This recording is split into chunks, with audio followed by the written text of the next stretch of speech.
In roller derby, holding space is an empowering, often intimidating act of strength and strategy for oneself and/or teammates. Holding Space, the podcast, clears the floor for conversations that touch upon race, class, identity, and privilege to amplify stories, build community, and make more connections in the skate world. Expect lots of smart, dope skate people musing about life on and off 8 wheels and silliness. Can't forget the silliness that you never knew you needed and won't be able to live without. This is Holding Space with Magical Realism. Welcome.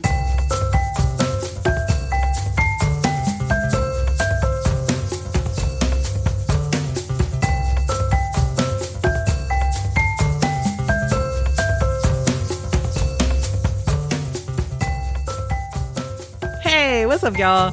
It's time for TV Club. On this very first edition of TV Club, podcasts Queen Loseyateefa and Purple Reina have returned to discuss the Netflix sensation Cheer. The Regal ones and I unpacked why a documentary about an insular, misunderstood sport practiced predominantly by women and queer-identified athletes in search of structure and community felt like looking in the mirror to the online derby community. Warning, this is a spoiler-filled special, so if you haven't watched it, come back in 6 hours after you've finished your homework, you slacker. Peace. The first ever TV Club with the first ever twice appearing guests holding space with magical realism. I'm so excited. Welcome back, y'all. Thank you. Without further ado, I guess the Netflix docuseries that is like taken over the country by storm, Cheer, which chronicles the, I want to say like 2019 season of Navarro Community College in Corsicana, Texas. And this docuseries, I feel like no other series on TV like captured the imagination of Derby Twitter.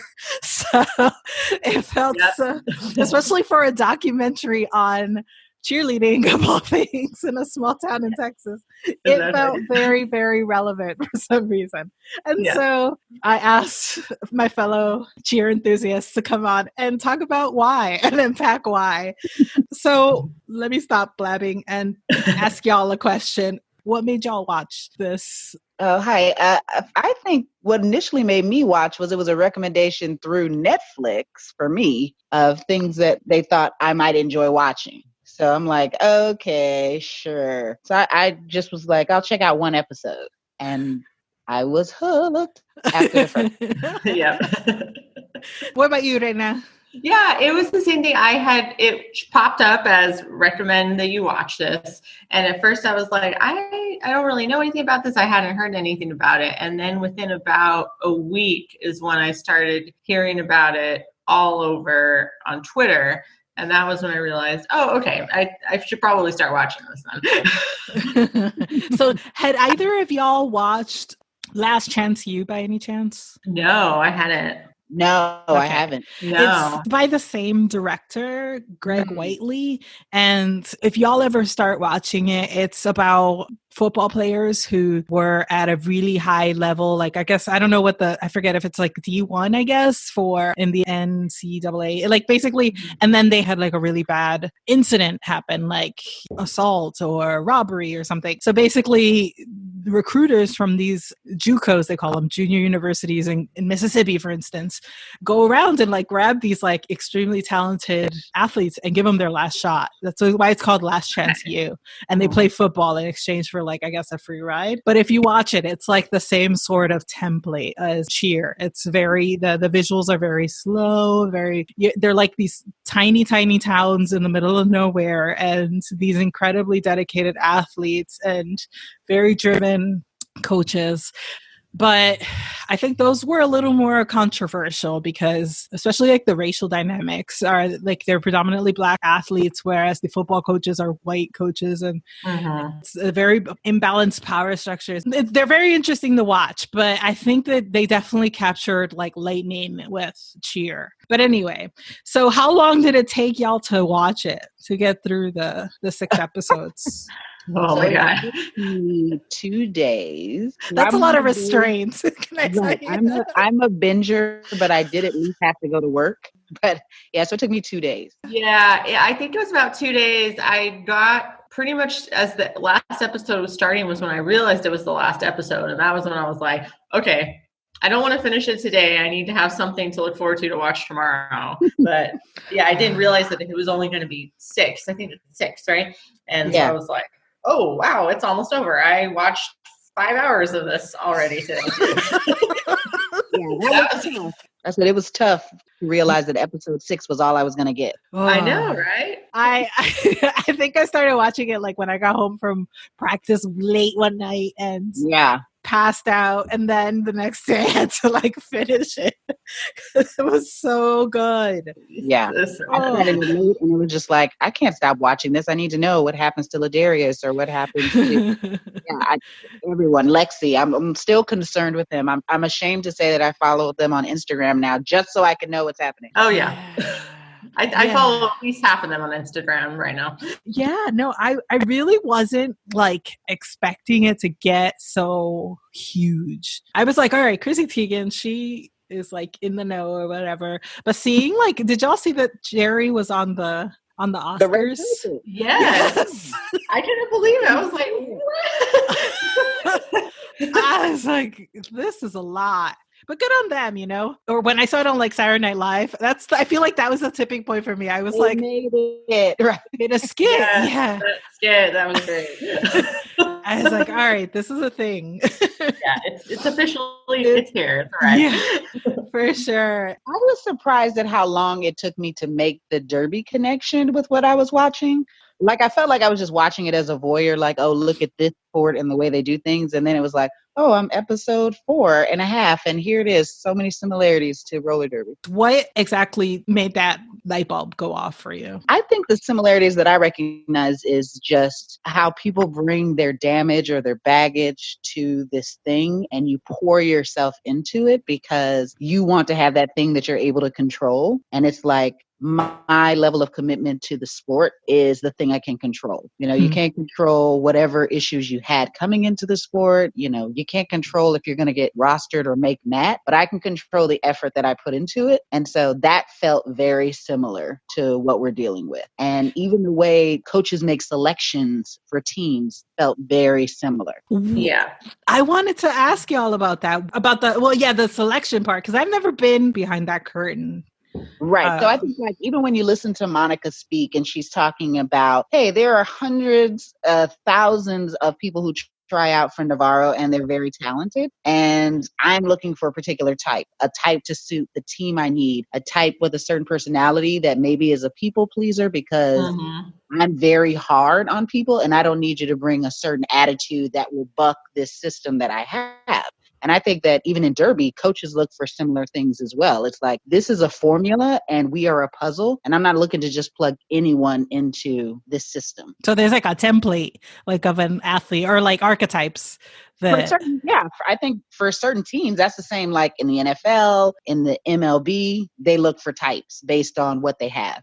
What about you, Reina? How did the Derby connection come into your viewing? Yeah. So some of the stuff that I think I had noticed right off the bat was like, how the people coming into that sport had either like this need for structure or a need for community. And I feel like I've seen both of those kinds of people in roller derby. It seems to be very rarely like just that you're both of those. And I recognized, not necessarily myself, but from a lot of other people, that need for structure and how sometimes like that need for structure, that's like what causes you, or that's what motivates you to keep pushing your body harder and harder in these ways that are dangerous, sometimes unsustainable and dangerous. Yeah.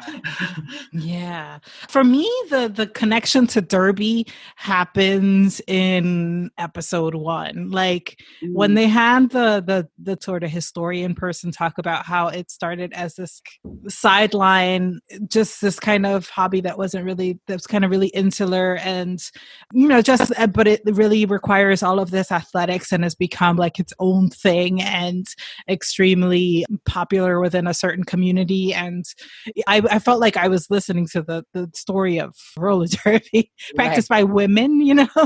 It felt very, very similar to me. And then when they started going into all of the sort of the types of injuries that they would sustain, was also like, it was the concussions and the ankles and the tears also felt sadly very familiar. Yeah, a lot of times when you're watching a show, I guess it took a minute for the light bulb to go off on for me. I think just because it's like I'm never watching a documentary like that looking to find a similarity with roller derby. So it's just like I was watching it thinking, oh man, you know, the struggles of certain people, and then all of a sudden it was just like, oh my God, this is my life, and these are the teams that I played on. Who did you identify with, or who made you say this is my life? Well, when I say this is my life, not like I'm identifying with a particular person, but I think if I have to identify with anyone, I'd probably identify with Lexi, which is playing a sport or growing up playing a sport where it's like you can't necessarily afford to play the sport, but if you can bring enough talent to the sport, you can kind of overcome cost by that, and then it becomes your way to stay out of trouble. You know, it's the way your parents try to motivate you to stay out of trouble. It's like you're good at this thing and you need to focus on this thing and keep your head on that. And that's what it's about. It's beyond just I want to cheer. It's my lifeline to something else. Yeah. I could see Lexi definitely was who I thought of when you mentioned structure, the need for structure. Yeah. She, that way to channel that aggression and all of that, whatever she was going through came through. Whereas I felt like Morgan kind of was that people pleaser type, you know, not to take anything away from her too, because like she was so determined. And so I think she also in a way it had suffered from like a little bit of imposter syndrome. It didn't seem until like she got that validation from Monica that she was able to really like get with it and like hit the zero and do all the things. And I think that's part of the structure too, right? Was like being at a point in her life where she grew up where her dad was so absent that, hey, Monica's saying, hey, you have a place here and these are the things I require of you. It's just a regimented system that was put into place that she didn't have as a teenager. And it all kind of manifests differently for each of them, but it all kind of comes to you were lacking something and now I've created this structure for you. I found myself also asking how the producers went about choosing the stories that they highlighted to, you know, and what they wanted us to gather from them. I mean, they were very compelling stories for sure, but I wondered what was behind that process. How did that strike y'all? Yeah, I was thinking about that a lot too, because it was like, yeah, there's like this kind of shared experience of trauma or traumatic kind of upbringings or things like specific things that happen. Again, with the exception of Gabby, really. But I think that, especially when I watched it the second time, then I found myself wondering about the other people who they didn't focus on enough and thinking like, is it because their stories just didn't fit in with that pattern? Once they had found this pattern of, okay, this is maybe the story that we want to focus on, and these other folks didn't really have that same story. Although I feel like there's probably other stories that are just as interesting. It just didn't fit into that, what they were trying to address. Maybe. See, I found Gabby's story to be pretty tragic as well. It's like you were this talented cheerleader as a child, and then you started on YouTube. And it was like once your parents saw that we could monetize this thing, then it became you're our breadwinner. We're going to build our businesses around your brand. And it's like, she never really, and when we watched her episodes, it was kind of like, we never really got to see her be a kid or even focus on school with the priorities they wanted her to like fly here, make sure you're taking photographs that we can upload to the Instagram. It's like, and you can see that even in roller derby. It's like, once this becomes your business, the way you have to approach it is very different than when you're just here looking for structure or looking for community. I think that the whole influencer and YouTube celebrity aspect was something so of today that I don't, you know, I mean, I know we've always had like show business parents, but what's the equivalent in the past for that, you know? Like that just is so interesting. That's so weird and interesting to me at once because yeah, here she was. I remember when she helped Lexi in the library, like I they know. showed her these Yeah. moments and like she was a kid and trying to be a kid, but she just had all of these extraneous adults and responsibilities on her. It was Many, it was It's so like, and hard to you know, watch. that one point where we saw where her parents were talking to her, I guess they were unpacking for her, and she's talking about how she's tired, and they're kind of like, so are you going to California or what are you doing? She was like hoarse too. Like it was like she's so tired. Yeah. Oh my goodness. I Or felt when so bad for her. yeah. I know. Yeah, no, and when she was like, I don't know how much of how long my body's gonna be able to do this, you know, how much longer, like Such a derby statement, right? yes, Oh, yeah. that too. But you know what derby, you know what's very different from cheerleading and derby is that cheerleading has this entire pipeline that derby doesn't have, right? Right. Derby Exactly. prides itself on being so DIY, and it is to a certain extent, and in comparison to professional cheerleading. But I was just thinking, I was like, what would it be like to have gyms where, you know, kids like train to be derby players, private sort of gymnasiums, the way that they had, you know, like all-star cheer clubs? That doesn't exist in derby, really, does it? I don't. No, it did make me start thinking though about like, you know, junior skaters that have been skating for like this huge chunk of their life now and are now, you know, have aged up.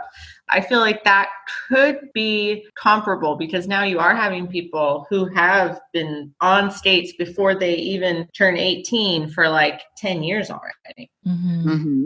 I mean, if you think of like approximate derby equivalent, I guess a Lauren Much maybe would be the closest, right? With endorsements and a celebrity in her own right. Yeah. Coaching and what have you. But definitely there aren't as many. I don't know. I found that interesting. And then, of course, the difference between Wooftada and Varsity Brands is stark.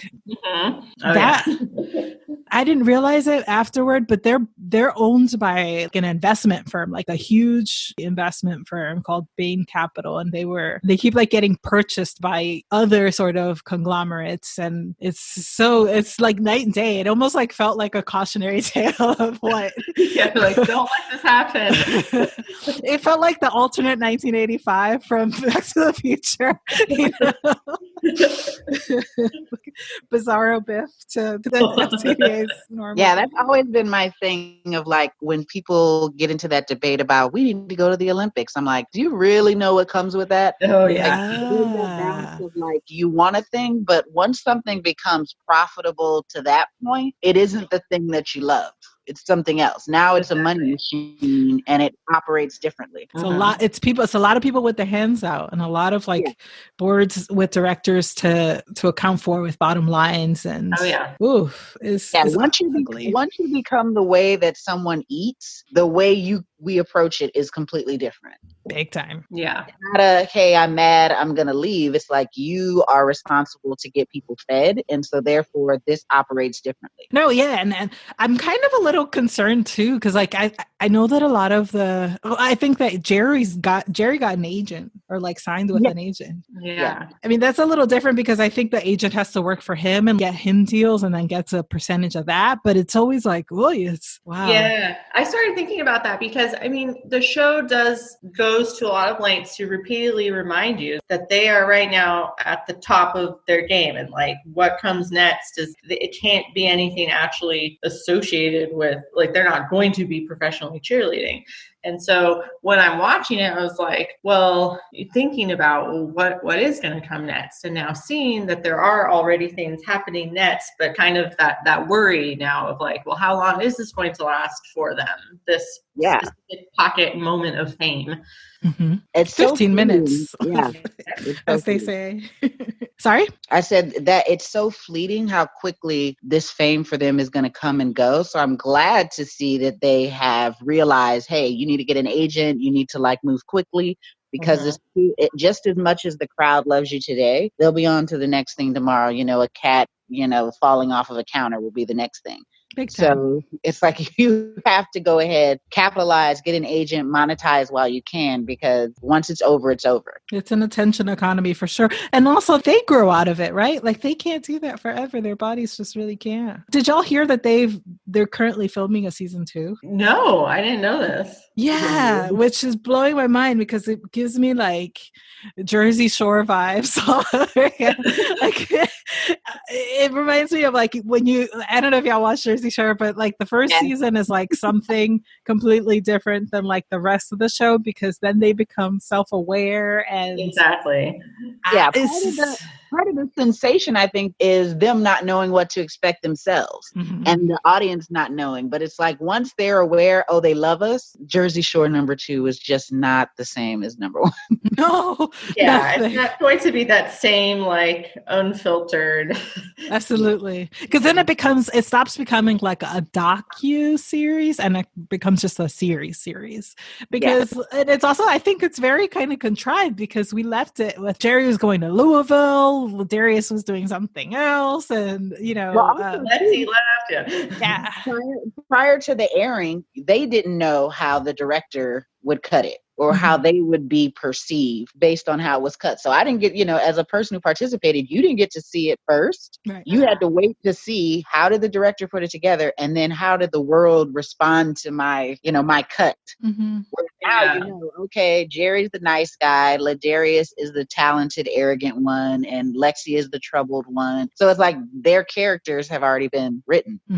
And they'll just play into that for season 2, right? Yeah, no, and like I think Sherbs is gone, and oh no, Sherbs. So like we don't know where Alex Boohies is. He may need to save the day again. Where is he? Like, I felt so bad. Alex. Poor TT's gonna get abused. Where's TT? Yeah. Speaking of TT and like Monica, that was also really painful to watch. That whole scene of like Monica making that poor young man work because he, injured his back, and she kind of was like trying to teach him a lesson. Have y'all ever had any sort of experience in sports that were similar, or what did y'all think of that? In high school, when I ran track, you have coaches that would tell you'd fall and they say, hey, are you hurt or are you injured? And trying to get you to differentiate between what's truly hurt feelings or what's truly, a sprained ankle or what have you. So yeah, when I was watching TT, I was like, wow, she's really driving this thing home, because he was prioritizing his other cheer responsibilities. So it was tough to watch for sure. Yeah, that was hard, because I've never had that kind of experience, even when I played sports in high school, of a coach kind of, making you work through the pain. I've definitely watched individuals choose to do that and then have coaches kind of pretend that they don't notice how much that person's in pain. or like support it with like, by calling it mental toughness, or, like, oh, you're being so strong right now. And really you're thinking that person probably shouldn't be skating right now. Right. That's really not okay. I think the DT example is almost where we diverge. Like in Derby, it's like, I pay to do this and I'm hurt and I'm stopping. Whereas she's dangling, scholarships over people's heads and housing. So you're going to do the thing I said because your livelihood as a student, I hold that in my hand. Which goes back to what you said earlier about when people's meal ticket is compromised. It's a whole different story, right? Yeah, that's true. It was really hard to watch. And what did y'all think about Monica as a coach? Well, I was thinking about this because I read an article like a couple weeks ago that was talking specifically about that and how Monica is like really toxic, and they were focusing on that specific moment. And I was thinking about like, is it Monica or is it, because at first I was like, I don't know. I feel like in a lot of other sports where it's male athletes and male coaches, that kind of thing probably happens pretty frequently. And so then I thought, well, is it fair to say that she's being toxic? but I feel like she definitely has this responsibility. Like, I'm thinking about the ways that you can kind of end up holding some kind of sway or power over others because you had been that support or helping hand at like the right time for that person. And so then they're like, well, I will do anything for Monica. I'll do anything for Monica.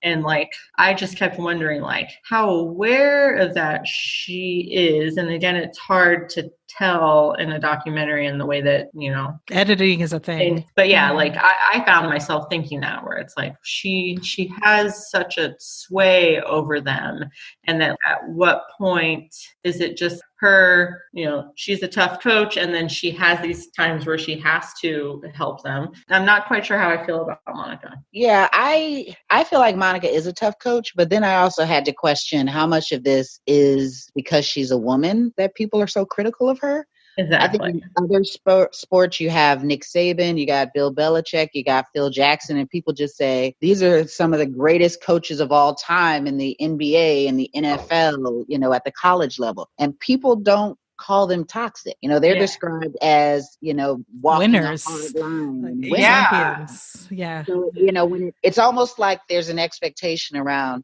and it's on a subconscious level that as women, we should be nurturing. Mm-hmm. And it should end with the nurturing, and it should not be punitive because people make mistakes, even if you know, laid a hard line on this is what you must do to be on this team. Mm-hmm. So I guess I was curious, or I found it interesting that I didn't see those same criticisms made against male coaches in other sports where they're at that level. Exactly. I mean, I agree and disagree, and it could be just my own like television prowess, because like I've watched these Last Chance U series, and I've definitely seen the criticisms of these coaches, and they definitely are congratulated because they tend to win, but I also question their practices. Not too long ago, I don't know if y'all saw it on Netflix, but the documentary about Aaron Hernandez, that Patriots player. Yeah, I watched it. Yeah, and I think that they definitely tried to criticize coaching for their roles in his downfall, basically, and his illness.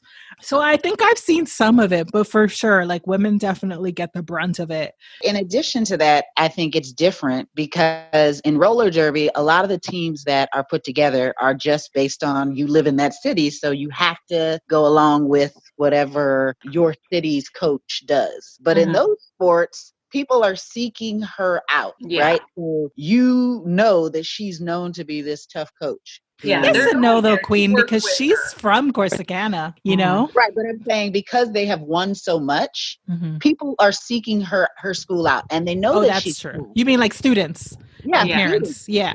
You know, it's not a surprise to you. It's not like I live in Corsicana and this is the only school I can go to. People are applying to her school from all over just based on the trophy. And so that's a thing that's very different from roller derby in that, you know, there are people who will move for roller derby, but the majority of skaters, it's like, this is the city I live in, and these are the teams that are available for me to choose from. So it's like you're actually choosing to go and be coached by this person who's known to be hard or difficult. Yeah. Versus it's just like, oh, you know, we selected a coach for the 2020 season that some people don't care for, and I would prefer someone else. Yeah, but you can't really do anything about it. Yeah.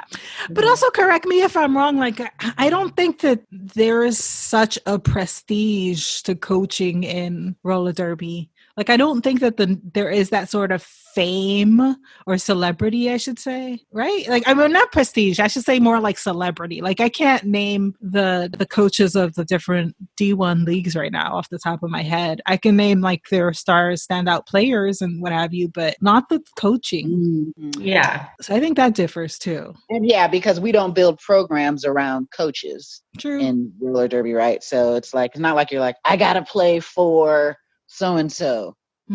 Yeah. No, and it's also because we tend to coach by committee, right? Like it's a committee that designates all the coaching for the various teams. It's not the various coaches that designate the committees, like that, like, Exactly. their plan strategy, what have you. Yeah. That's also a different aspect, I'd say. And consensus building. I think there might be more consensus building in roller derby than at these schools and in these programs, right? Reina, have you been a captain? I definitely know you've been a captain, Queen. Can you guys speak to the difference in terms of like the role captains play in roller derby versus like the leadership in cheer that we saw? Oh, yeah. Well, I'm a captain now, and I Nice. kind of got like thrust into that position. Like at first I was like, I don't know if I want to be a captain, and then I ended up being a captain. So Congratulations, you're a captain. like, here you are. It's definitely like I'm the captain for my home team, and we don't have a coach. So I end up kind of by default being the coach. And that is a very hard position to be in, because I feel like normally it's good to have a captain and a coach, because those two people are like kind of checks against each other. But like being the captain and the coach is a lot of power, concentrated power, or responsibility. Yeah. It's like extra responsibility and then extra concentrated power, where you're like, I don't know if I should be doing both of these things necessarily. Yeah.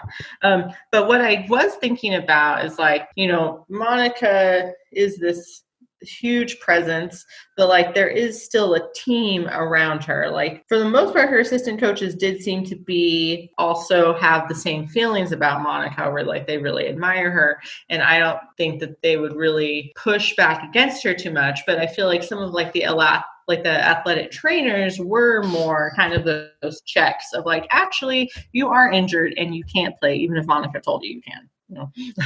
Yeah. I think my captain experience, it's very different, because in cheer, to be a captain is just to be you to model the behaviors that Monica wants to see. Whereas normally captains in roller derby are expected to be more involved. Mm-hmm. Maybe you're not doing lineups, but you're contributing to the leadership board and having that conversation. Whereas I don't think that captains in cheer are contributing to any decisions that Monica and the staff are making. Yeah. She definitely leaned on her like star cheerleaders. Like I would see her pull, Ladarius aside and get his input and stuff. So I don't know if he was like formally a captain, but I feel like she definitely got the pulse from folks that she felt were like, I don't want to say her faves, but definitely, the more technically advanced ones of the group.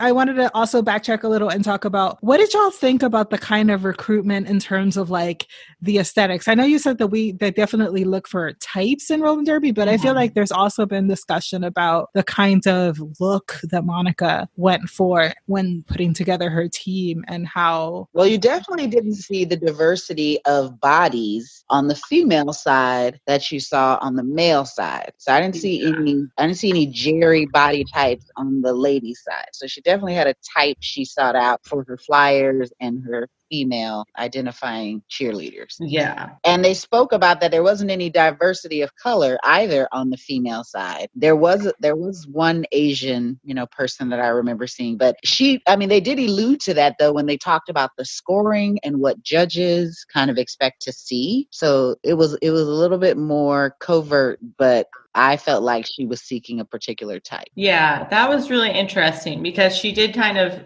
when she would talk about the scores and how somehow like that look is relating to the scores. Mm-hmm. Like, I think that was something that I had definitely never thought about, and how that look directly correlates to the scoring in the sport. Like it kind of does. So much of it is like, the way that the uniform that they're wearing and their hair and the bow, like all of that is part of this like presentation of like perfection, of according to one specific look, which is like thin and white. I'll go ahead and say the thing. I think we have some of that in roller derby. It's not as obvious. We do it through skills assessments, you don't see a lot of diversity of size. You see it a lot more in our sport than you do in other sports. But, you know, there are skills assessments. I think there's a whole conversation on Twitter now about the 27-5 and how, you know, that could be perceived as discriminatory against some people. So I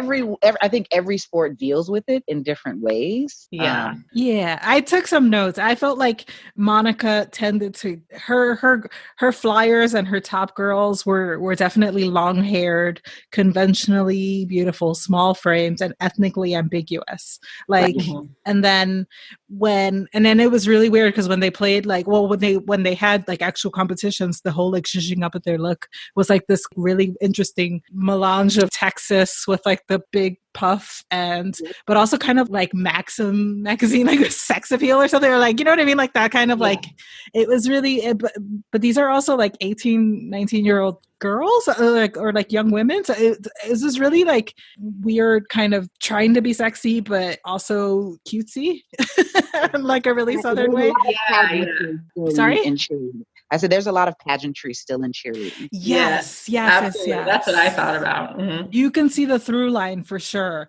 And then the men were gay men, or at least among the ones that were like the titular, right? And black and white, and I think maybe some Latinx in there, but they were muscular, but you couldn't be too beefy. And the way that they were able to kind of juggle masculinity and femininity, like their uniforms weren't much to write about. Like they were very sort of plain, still in that old sideline football style, I'd say. Like they seemed kind of dated, these uniforms for the guys, the style at least, the cut, the design, I don't know. But then during practice, they were able to kind of femme it up if they wanted to and kind of play. And that wasn't like looked down upon, even though Monica herself considered herself to be conservative. It was just a really interesting sort of way that roles were played with. In their safe space. Exactly. Yeah. But I feel like, okay, so that was a little just side note that I had as far as like, but going back to Monica, I gotta think that if she has all of these like athletes from all these alum come back to her, I think that she can't be that terrible, right? Like I think, or I don't know. Yeah. That's my hunch. Yeah, I think people watch it, and because we're connecting with the athletes, because we're the athletes as well, you're looking at Monica and you're like, oh, you could have handled that differently. But then it's also like, even after now, when you're watching them do the circuit, they're very positively talking about Monica. Yeah. Even though the entire series, they know the things that she said in her confessionals, and they're still like, yeah, my life was changed because this person let me come to their school and cheer. She was firm with them. And I feel like at that age, kids still need that. People, their brains are still forming, really. Like you need that kind of heavy hand too, especially if you haven't had it in the past. And I feel like some of them didn't, maybe. Yeah. Well, it's something that I thought about a lot with Monica too. And it was kind of like what you had mentioned earlier about, this expectation to be nurturing. Her job is to be the coach, and she has this massive pressure of after winning and winning and winning to keep winning. And I feel like thinking about how much as a coach, like that you want to know about what's going on personally with people, and finding where's that boundary and blurring that boundary, like how far over it do you want to go, like how far do you still sometimes have to be removed in order to have that authority role of the coach. Yeah, no, and maybe some of it are just also her traits, but I feel like I also love the music in this, not that stupid song, because that song gets in your head forever. That like the pew pew chicken smells like ugh. Oh, yeah. but like I think the last song was like something about a Texas ice queen. I was like, where did they get that song? But it's perfect. The soundtrack of this and just all of the visuals of this documentary, beautiful. But she reminded me of Anna Wintour, this like exceptional, like extremely like brilliant sort of leader that is also very icy, and no one really entirely knows their ways or how they're thinking or like how they do what they do, but they're so successful, and they're clearly they were put on earth to do what they do. Like that's what Monica reminded me of. Yeah. Final question is a little bit of a fun question. I think it was Lena Dunham who was like her zodiac and like used the cheer kids, and so basically it's like using one of like the stars as your sign, your rising and your moon. So I'll start to give y'all a minute or so to like think about it. So I decided that Jerry is my sign, Monica is my moon, and Ladarius is my rising.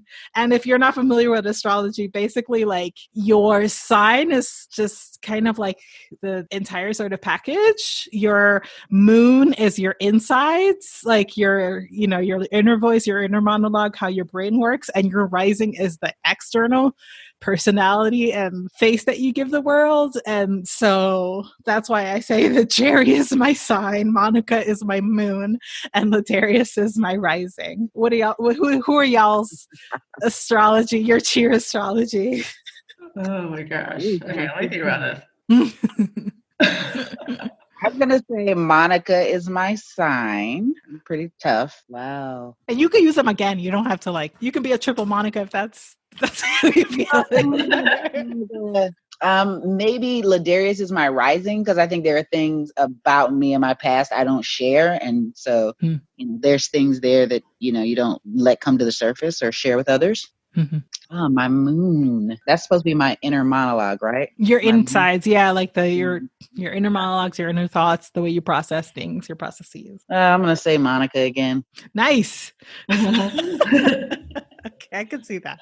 Cool. What about you, Reina? Oh my gosh. I feel like, Ladarius would definitely be my moon, maybe my rising. And and that's just based on like, I even wrote down that like one of the biggest things I related to Ladarius from a sports perspective was that frustration of like when others aren't giving their all, managing my expectations versus others' expectations, especially in Derby. It's something that I definitely related to. And then which one was rising again? It's like that's how the world sees you. It's like your external face, like how people, see you. Oh yeah. They probably see me as like, probably like a Gabby. Fascinating.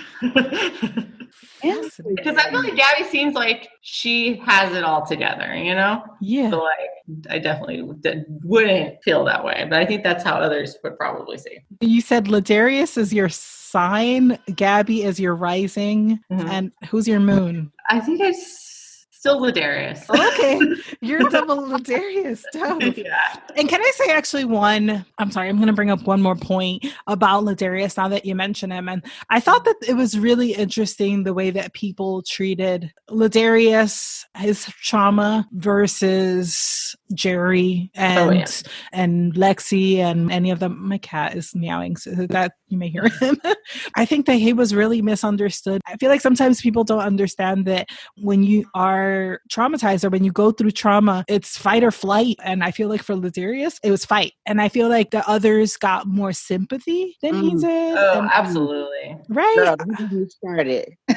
Start. I want to get you started. Okay, so for me, I feel like in roller derby, in this space, we are very loving and open to people that we feel present in a certain way. Mm-hmm. And then for people who present in another way, you feel like, well, they just need to get it together. We don't look at everyone as having their own plate of trauma and then serving based on how they respond to that trauma. We only want to treat people nicely if they present in the way we deem appropriate. Yeah. So I struggle with that in the roller derby space. So it's like, oh, this person fell in the drill and she cried. So everybody clears the bench and we go check on the person who cried. Coddle her, coddle this them. This person fell in roller derby and they cursed. And it's like, F that person, they need to get their life together. And like, to me, it's all trauma, but it just manifested differently.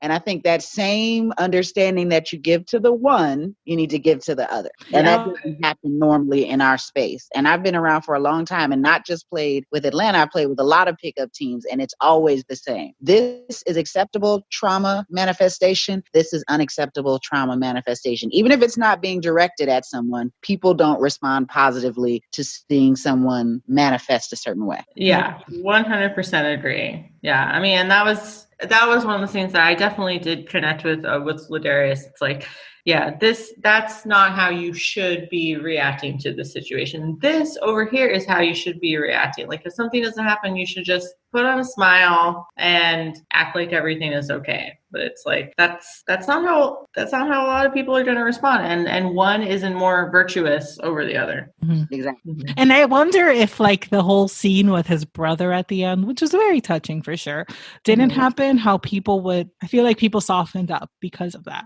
That one scene saved his whole experience on the show. Whole like storyline, right? Definitely.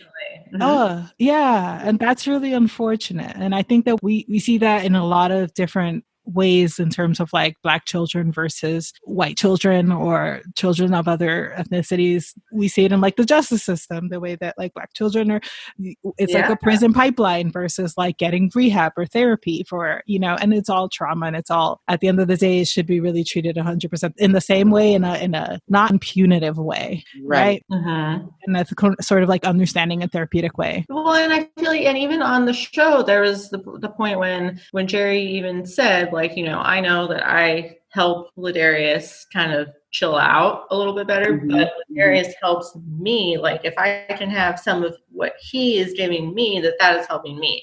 So it's not like, oh, I'm putting all of this in. It's like knowing that like you need both. You need both. And just watching that, I thought it was very poignant that it seemed like Jerry was the person who was most empathetic to Ladarius' situation because he had his own trauma, and he just recognized that, okay, you're projecting and it's tied to some other stuff. Exactly. And it's about me, and it's, and we'll move past this. Mm-hmm. Yeah. Versus, isolation, which never is going to help. But I enjoyed their dynamic. Yeah. And it's also like the labels, right? Like getting labeled like problematic or a problem child versus like someone who we were encouraged to look at the students in various different lights that way. And it was really unfortunate because I don't know, from my vantage point, I could clearly tell that Ladarius is I don't even want to say issues because that's such a loaded word, but what he was going through and what he was bringing was definitely trauma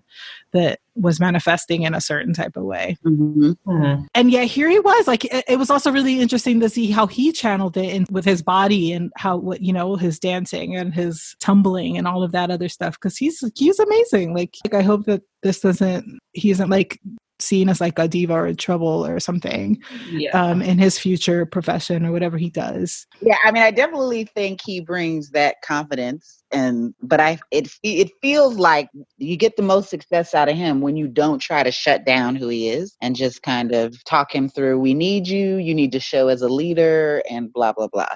I think Monica also, we should give Monica her props because she knew how to do that with him. Yes, you got to know what you got, and you got to meet them where they are. Versus, you got to get with me over here. Because she could have easily been like trying to like butt heads with him and try to shout him or something. I honestly don't think she ever really seriously considered not playing him, but she wanted him to feel like, I need you to do this thing and show me that you're serious. She would be too competitive not to like put him in there. Yeah. But she had to show him that he's not like a given. Exactly. He could be replaced. Although like using Jerry to make that point was also kind of shady. It was. Yeah, I know. I felt bad for Jerry then. Like even Jerry could replace you. Hey, that's not nice. Like, but what am I? Okay. But I felt like she was trying to use Jerry because he was modeling the behavior she wanted to see more of in Ladarius. Versus, skill wise, he's not where you are, but even he can get on the mat. It was just that's a generous interpretation of it. Let's go with that.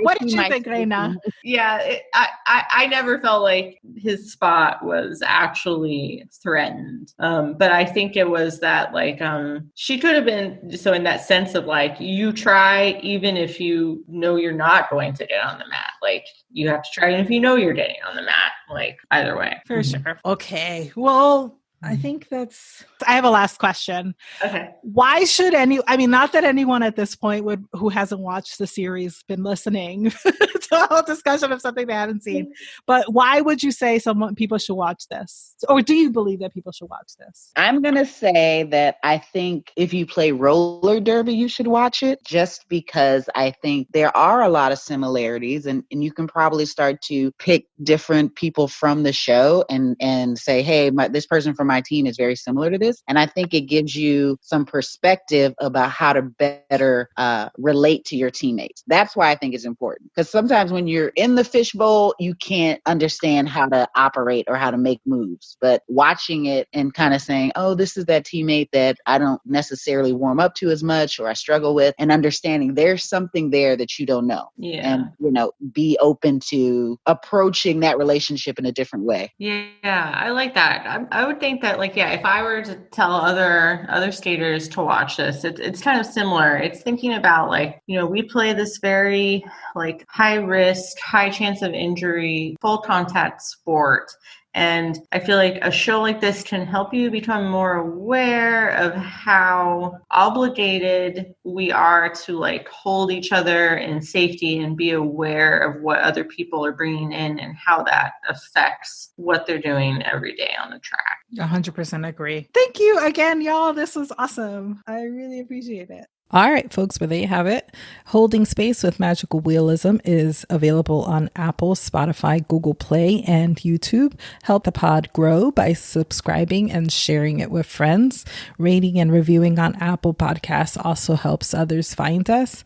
Follow the pod on Instagram at Holding Space with Magic Pod. Intro and outro music is by Sun Searcher. The song is called Latin Rhythm, and the cover photo is by James Corbett of Epic Life Images. Find him at Epic Life Images on Instagram. See you next time. Bye.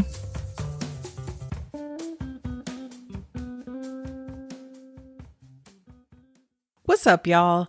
It's time for TV Club. On this very first edition of TV Club. It's time for TV. Hey, what's up, y'all? It's time for TV Club. On this very first edition of TV Club. Ugh, why can't I say TV?